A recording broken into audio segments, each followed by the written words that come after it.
कि देखें यहाँ पे जो सियासी क़यादत है उसके बारे में हज़रत अली का एक कौल जोड़ूंगा कि हज़रत अली के पास एक शख्स आता है और वो कहता है कि हज़रत अली मेरी 5 बेटियां और मेरे पास बंदे की पहचान नहीं है कि मैं उनको रिश्ता बेटी का दूं तो कैसे दूं।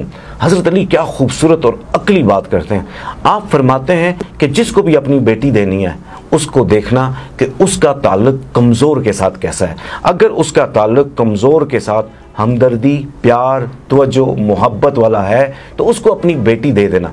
इसी कौल को अगर हम अपने जो सियासी क़यादत है एबटाबाद की उस पे तोलें तो यकीन करें, मुझे बताएं ये जितने बड़े बड़े सियासी नाम हैं ये इनकी क्रेडिबिलिटी क्या है, ये इन्होंने क्या किया है। आज तक देखें हम आवाज़ें हम बोल बोल के थक गए हैं और ये कोई इतनी बड़ी रॉकेट साइंस नहीं है। इसके लिए सिर्फ एक एहसास चाहिए, एक दर्द चाहिए। अगर किसी सियासी लीडर का बच्चा कोई माजूर होता फिर देखते फिर क्या होता है, लेकिन ये गरीब का और मैं आपको बताऊं कि किसी भी कौम, किसी भी मुल्क का अगर पता करना हो कि उसका अखलाकी मेयार क्या है तो वो देखा जाता है कि माशरे में जो सबसे कमज़ोर और पिसा हुआ तबका है उसके साथ उनके मामलात कैसे हैं। आप मुझे बताएं कि इस एबटाबाद, शहर एबटाबाद को आप क्या नाम देंगे कि जहाँ पर मैट्रिक के बच्चों के लिए इतना बड़ा जुल्म, कोई एक दर्द दिल नहीं, कोई एक एहसास नहीं, कोई एक जुमला नहीं, कोई आवाज़ नहीं जो इनकी आवाज़ पे लब्बैक कहे।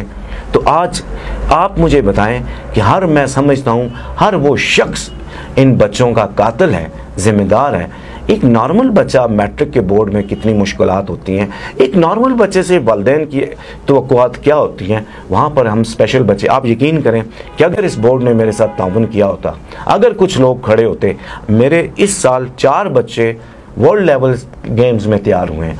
2 बच्ची उज़्बेकिस्तान की, 2 बच्चियाँ सुनने बोलने से महरूम उज़्बेकिस्तान के लिए, 1 बच्ची इंडिया बूची के लिए, 1 बच्चा ज़हनी माजूर बच्चा इटली के लिए स्कीइंग में। पिछले साल 3 खिलाड़ी मेरे उन्होंने जाके जर्मनी से देखें मेडल जीत के लाए। तो अगर मैं स्पोर्ट्स में इतना आगे जा सकता हूँ तो अगर ये चीज़ होती तो यकीन करें इनको कॉलेज तक, यूनिवर्सिटीज़ तक लेके जाते। लेकिन बदकिस्मती, और मैं ये समझूंगा कि वो क्या एक शेर याद आ गया, मेरी बात कौन सुनता कि फैसले की कुर्सी पर माजूर दिमाग बैठा था। एक दफ़ा मुश्ताक गनी साहब ने एक प्रोग्राम में उन्होंने कहा जी हमने PhD तक मुफ्त कर दिया है सारी स्पेशल एजुकेशन।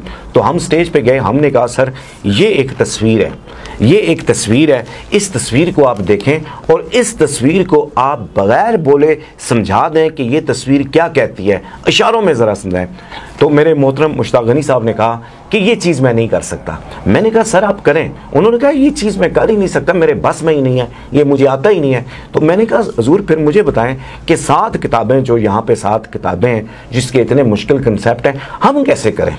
तो ज़रूरत इस चीज़ की है कि इन बच्चों का निसाब बने, इन बच्चों की किताब बने, कोई इन बच्चों की ज़िंदगी में कोई बहार आए। मुझे आप बताएं कि हमारे माशरे में जो माजूर बच्चों को ये समझा जाता है कि ये एहसास गुनाह की, ये वालिदैन के गुनाहों की सज़ा है, ये पता नहीं क्या है, ये इतना जो एक बुरा कंसेप्ट है, कोई बंदा उसको कैसे चेंज करे। आप चेंज करने ही नहीं देते कि एक बच्चा, मतलब एक स्पेशल नीड बच्चे को जब तक हम इस दौर में, आर्टिफिशियल इंटेलिजेंस के दौर में, एक अच्छी एजुकेशन नहीं देंगे, स्किल नहीं देंगे, वो कैसे आगे निकलेंगे।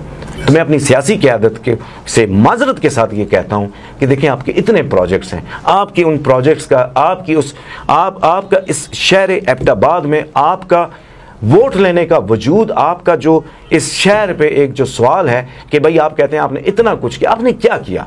आपने एक माजूर शख्स की, इस माजूर कम्युनिटी के लिए उनकी ज़िंदगियों को क्यों नहीं बदला, एक सवाल है ना। और कल यही सवाल रोज़े महशर पे सबसे भारी सवाल आपके नामा-ए-माल में यही होगा।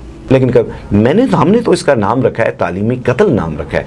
हम तो कहते हैं कि ये एक बहुत बड़ा तालीमी कत्ल है, एक माशी कत्ल है, इनकी ज़िंदगी कत्ल है ये तो, मतलब। और वो जो मायूसी लेके आती है, एक माजूर बच्चे की मायूसी को आप तसव्वुर नहीं कर सकते कि उसकी मायूसी, उसका वो जो एहसास है वो कितना वज़नी होता है, वो समुद्रों से ज़्यादा वज़नी होता है। वो ऐसा एहसास होता है जो अर्श पे सुना जाता है। ये बहुत बड़ा एक, यानी उनका जो ज़िंदगी में आगे बढ़ने का हौसला होता है, उनका जो किताब पकड़ के लिखने का जो शौक़ होता है, वही शौक़ कत्ल हो जाता है जी। ये अल्लाह का करम है। अदरवाइज़ इस सोसाइटी, इस माशरे ने इन बच्चों के साथ इनके रास्ते में हमेशा रोड़े अटकाए हैं। और देखें, बस मैं क्या बताऊं जी, आप मुझे बताएं कि अगर ये उनका पेपर है, इसके ऊपर अगर जो चेयरमैन बोर्ड हैं, जो इम्तिहान ले रहे हैं, वो सिर्फ ये लिख दें कि ये बच्चा माजूर है, तो उसकी कितनी बड़ी हेल्प हो सकती है। ये कोई नहीं लिख सकता जी वसीम भाई। इतना क्या हमारा नहीं है कि यार एक चेयरमैन साहब कह दें, कमिश्नर साहब कह दें, मुश्ताक गनी साहब हैं, अली खान जदून साहब हैं कि यार ये माजूर बच्चों के ऊपर कम से कम इतना लिख देना कि ये माजूर बच्चा है। ये तो बहुत छोटी सी बात है। होना तो ये चाहिए कि यहाँ पे बाकायदा उनके लिए इम्तिहानी मरकज हो और उनके लिए अलग से निसाब हो, जैसे कि बाकी। ये तो बहुत छोटी सी बात है। ऐसे ही है, हम तो छोटी बात भी हमारे लिए क्या है, हम कहेंगे कि ये भी बहुत बड़ी बात है। ठीक है, तो बात यह है कि ये तो दर्द की बात है, एहसास की बात है। और इन्हीं बच्चों के बारे में अल्लाह ताला कल इन सियासी क़यादत से पूछेगा कि बंदे मैं तेरे पास आया था और मैं भूखा था, मैं प्यासा था, मैं तड़प रहा था, तूने मेरे दर्द को नहीं समझा। अल्लाह का फजल है कि क्योंकि जितनी भी मायूसी होती है तो मायूसी तो गुनाह है। अल्लाह पाक हिम्मत देता है, हौसला देता है, अल्लाह पाक ज़हन की वुस्तों में इजाफा करता है। तो मैंने तो अब बच्चों पे जो काम करना शुरू कर दिया, इस तालीमी उसको साथ रखते हुए मैंने काम करना शुरू कर दिया इनफरादी तालीमी प्लान पे। इनफरादी तालीमी प्लान ये होता है कि हर बच्चे में अल्लाह ताला ने एक सलाहियत डाली होती है, मैं उस सलाहियत को डिस्कवर करता हूँ और उस सलाहियत के मुताबिक उसकी वोकेशनल स्किल्स को थोड़ा बहुत वो करते हैं और उसके मुताबिक उसकी अर्निंग स्किल्स पे काम करता हूँ। कि मेरा टारगेट होता है कि बच्चे के अंदर अगर हमने अर्निंग स्किल डाल दी, वसीम साहब आपको मज़े की बात बता दूं कि उस्ताद जो होता है, उस्ताद के सामने शागिर्द की ज़िंदगी का एक बहुत बड़ा हिस्सा पोशीदा होता है जो इसने दुनिया में गुजारना होता है। तो जब तक हम अपने बच्चों को स्किल नहीं देंगे, उसकी माशियत को बेहतर नहीं करेंगे, उसकी कमाने की जो महारतें हैं उसको नहीं बेहतर करेंगे, तो वो अपने माशरे में एक बोझ, अपने माशरे के लिए, अपने घर के लिए, अपने वालिदैन के लिए एक बोझ बनेगा। तो मेरा जो फोकस है इन बच्चों के लिए वो इनकी तालीम से भी ज़्यादा अब अर्निंग स्किल्स है। मैं समझता हूँ कि इनकी तालीम जो है वो इनके वास्ते उस तरह तरक्की के रास्ते नहीं खोल रही जितनी एक स्किल जो है। लेकिन क्योंकि हम अकेले हैं, हमारे साथ कोई इस तरह की वो हेल्प नहीं है, किसी का कोई साथ नहीं है। अगर साथ हो तो मैं समझता हूँ कि हम इन बच्चों को, आप यकीन करें कि दुनिया के उफ़क़ पे लेके जाएं, जहाँ पर हर बुलंदी नाज करे कि यहाँ पर कोई मतलब पहुँचना क्या बात है। तो अभी हमारे 4 बच्चे जो सेलेक्ट हुए उनमें एक बच्ची है और वो बच्ची मेरे पास आई थी, प्रेप क्लास में आई थी और अब माशाल्लाह इंडिया के लिए सेलेक्ट हुई है बूची गेम में, और उसको साथ उस माजूरी के साथ उसके स्किन कैंसर है उसको।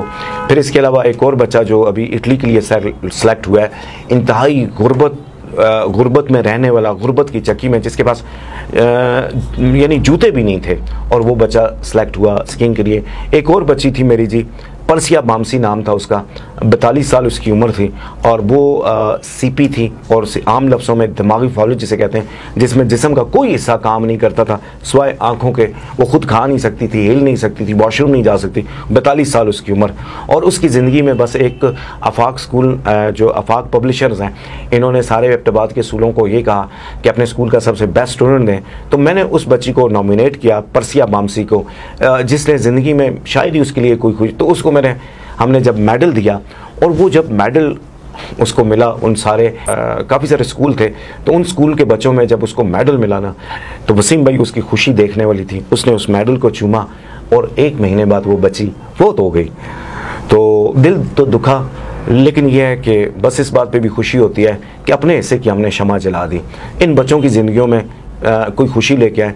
आप देखें कि अगर आप अल्लाह की मार्फत को, अल्लाह की इस कायनात के राज को समझें, और अल्लाह ने जो इंसान से कहा है कि मैं 70 माओं जितनी इंसान से मोहब्बत करता हूँ, आप इस 70 दर्जे की मार्फत को समझें कि दुनिया में जो एक माँ है, एक माँ जिसके 4 या 5 बच्चे हैं, तो माँ की मोहब्बत अपने 4 या 5 बच्चों में से जो सबसे कमज़ोर होता है, जो सबसे नालायक होता है, जो सबसे निकम्मा निखट्टू, जो काम नहीं करता, जो बेकार होता है, जिसमें कोई भी नुक्स होता है, तो माँ की मोहब्बत उस नुक्स वाले बच्चे में सबसे ज़्यादा होती है।